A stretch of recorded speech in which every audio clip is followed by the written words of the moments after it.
I came to Marquette University in the fall of 1980, and as far as anyone knows, and I'm sure it's accurate, I was the first woman to be hired in the political science department on a tenure track line.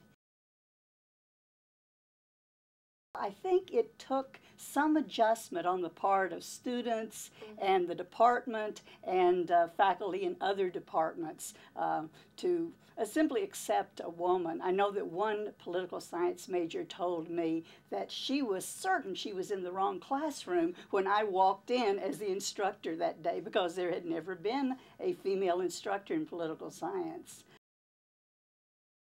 The department had long wanted a woman, perhaps, and was really delighted to have me.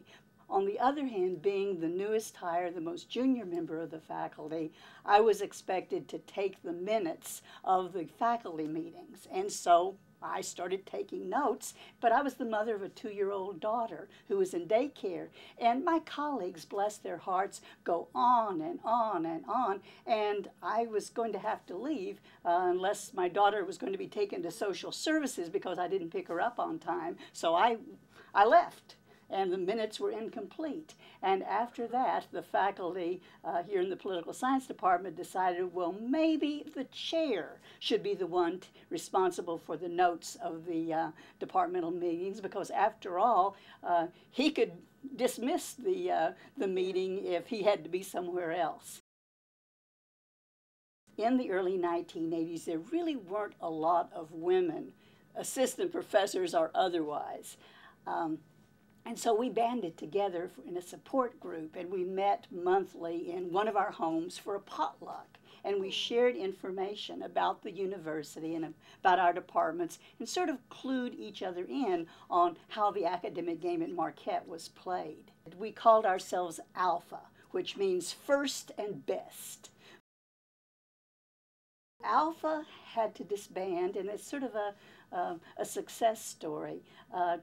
In the early 1990s, there were so many women now on the faculty that we could no longer meet in anyone's home.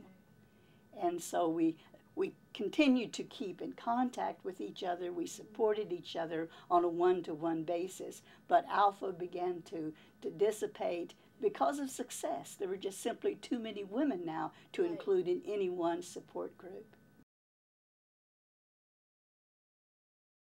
One of the things that I was responsible for was looking at the status of the Women's Studies program. So I surveyed all 27 other Jesuit universities, we're one of 28, and to find out where they were in terms of a Women's Studies program. And all but I think 1 or 2 Jesuit universities and colleges had a Women's Studies program, and of those who did, Marquette was the only women's studies program that had no budget.